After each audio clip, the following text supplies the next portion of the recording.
하나님께서 원하시는 하나님의 나라의 원래 모습은 어떤 모습일까요? 이것을 알기 위해서는 창세기 1장의 내용을 잘 살펴보아야 합니다. 타락하기 전에 모든 만물이 하나님을 드러내며 하나님 보시기에 심히 좋았다 말씀하시는 그것이 하나님이 원하셨던 하나님 나라의 원래 모습이기 때문일 것입니다.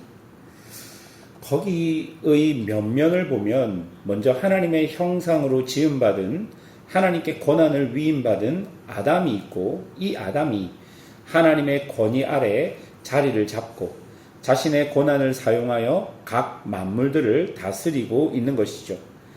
아담의 다스림 속에 하나님의 선함이 나타나니 각 만물 역시 그 다스림을 받아 자신의 역할을 통해 각자가 하나님의 선함을 드러내게 되는 것이죠. 이후 타락으로 이 모든 것이 깨어져 버렸습니다. 아담도 모든 만물도 죄로 오염되어서 하나님의 선하심을 전적으로 드러내지 못했습니다. 하나님이 다시 하나님의 나라를 회복하기 위해서 하나님의 사람들을 선택하시고 그들로 하나님 나라의 소망을 가지고 살아가게 하셨습니다. 다윗 역시 이런 맥락 안에서 자신을 하나님의 대리 통치자로서 이스라엘의 왕이라고 생각했던 것이죠. 그러니 그의 생각 속에 이스라엘의 진짜 왕은 하나님이시고 자신은 하나님의 자비하심으로 선택되어 대리 통치자로 왕의 역할을 감당하면서 자신의 역할을 통해 하나님의 선하심과 그리고 하나님의 통치가 온 이스라엘에게 편만하게 보여주어야 한다는 것을 다윗은 알고 있었던 것이죠. 오늘 본문을 보십시오. 이제 다윗이 나이가 많아서 늙었습니다. 그리고 자신의 왕의 자리에 아들 솔로몬을 이렇게 세우게 되는 것이죠. 이제 여러분 새로운 시대, 새로운 상황들이 열렸다는 것입니다. 이제 다윗은 그 새로운 시대에 맞게 성전에서 봉사할 사람들을 조사하고 새 시대에 맞게 그 일들을 재조정하기를 원하고 있는 것입니다. 다윗은 늘 자신과 자신의 사람들이 어떻게 각자에게 주어진 역할을 통해 하나님의 기이하신 은혜와 성품을 이스라엘 안에 나타낼지 고민했던 사람인 것 같습니다. 이것은 하나님을 향한 다윗의 사명이었던 것이죠.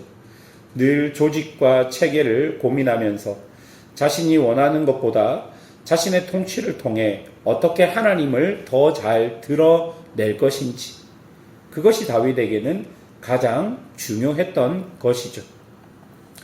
그래서 6절부터 보면 레위 지파를 다시 재편합니다. 원래 레위 지파의 게르손 자손과 그앗 자손, 무라리 자손은 각자가 성전에서 담당해야 할 일들이 있었습니다. 게르손 자손들은 주로 휘장과 덮개, 회막문들을 운반하였고 그앗 자손들은 언약궤 및 상, 등장대 등 주로 성물들을 운반하는 역할을 하였습니다. 그리고 무라리 자손들은 성막의 뼈대인 널판과 기둥 등의 구조물을 운반했었습니다. 이 레윗의 이 세 자녀를 통해 그 자손들이 각자 성막에서 맡은 역할들이 있었던 것이죠. 원래 이들은 광야 생활 동안 이동식 성막을 관리하고 운반하는 역할, 전반적인 것들을 레위 지파들이 맡았던 것입니다. 그런데 이제 성막이 아닌 성전이 세워지는 시대가 곧 열리게 되었던 것입니다. 그래서 24절부터 보면 그들은 성전을 관리하고 기구를 정리 유지하며 찬양과 번제와 성물 등등을 준비하는 새로운 임무들을 부여받게 되는 것이죠. 그리고 레위인의 봉사 시작 최소 연령을 30세에서 20세로 낮추게 됩니다. 이렇게 변화해야 하는 이유는 실제적으로 이제 성전이 지어지면서 이동식 성막 시대가 종결되어서 더 이상 성막을 운반할 필요가 없어졌기 때문이고, 또한 하나님께 나아가는 예배의 형식에서 찬양과 음악이 조금 더 강조되었기 때문입니다. 이처럼 시대와 상황에 맞게 더 하나님의 선하심과 하나님의 은혜가 드러나도록 조직과 체제를 정비해 나가는 일은 매우 중요한 일임을 우리가 본문을 통해 볼 수 있어야 합니다. 이때 변화의 핵심은 하나님입니다. 무조건 시대에 맞추는 것이 정답이 아니고 또한 너무 예전 것을 고집하는 것도 정답이 아닙니다.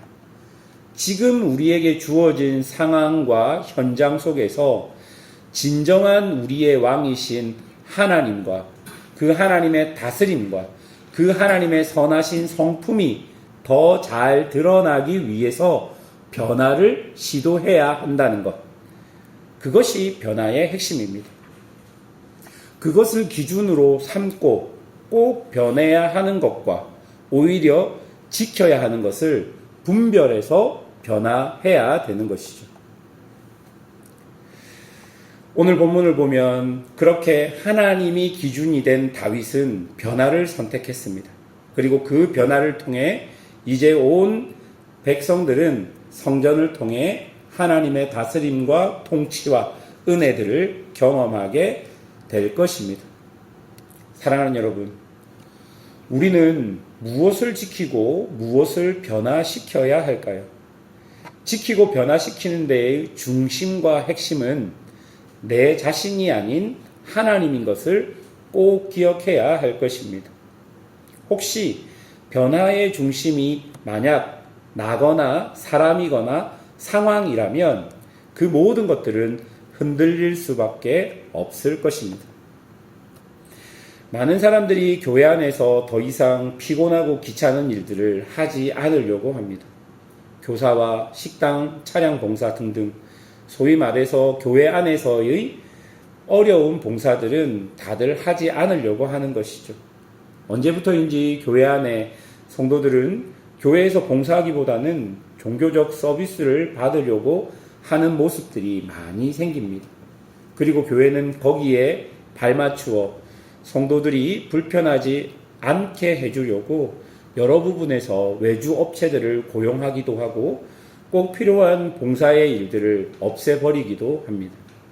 여러분, 무엇이 하나님을 중심에 놓고 변하는 변화일까요? 무엇이 하나님을 중심에 놓고 지켜야 되는 것일까요? 우리가 한번 이런 것들을 내 삶과 우리 교회, 우리 공동체, 우리 가정에 한번 생각해 보시면 좋겠습니다. 상황이 변했다고 무조건 변화를 가져가는 것도 아닙니다. 상황이 변하지 않는다 할지라도 하나님이 변화의 중심과 기준이 되어서 변화되어야 할 상황들이 있고 그리고 지켜야 할 상황들이 있는 것입니다. 무엇이 더 하나님을 더 잘 드러내는 것인가? 무엇이 하나님과 더 깊어지고 가까워지는 선택일까를 늘 고민해야 하는 것이죠. 교회는 성도를 온전하게 하여 봉사의 일을 하게 한다는 에베소의 말씀이 점점 우리에게 사라지고 있는 것입니다. 여러분, 이런 변화는 옳지 않다라는 것입니다. 그러나 또 한편으로 교회 안에는 변화되어야 할 많은 것들이 있습니다. 하지만 아직도 변화되지 않은 유교적 잔재들, 불교적 잔재들이 우리 안에 너무 많은 것이죠. 조직도 교회의 가치를 나타내는 조직이어야 하는데 마치 이익 집단의 모습을 가진 것들도 우리 안에 많이 있는 것이죠. 여러분, 한번 곰곰이 생각해 보십시오. 다윗은 레위 사람들을 다시 불러 모으고 레위 사람들을 통해 그들의 조직과 그리고 그들의 임무를 재정비합니다. 거기에 핵심은 하나님의 성품과 은혜가 그들의 직무를 통해 잘 드러나는가, 그게 핵심이었던 것입니다. 우리 교회도 우리 가정도 내 자신도 무엇을 변화시킬지, 무엇을 지켜야 할지, 하나님을 중심에 놓고 하나님의 말씀을 중심에 놓고 어떤 것이 옳은 것이고 선한 것인지 그것들을 우리 삶에서 선택하고 결정해야 할 것입니다. 변화든 지킴이든 나와 우리가 중심이 아니라 하나님이 중심되어 나아가는 성도들이 되시기를 주님의 이름으로 축원합니다. 함께 기도하겠습니다.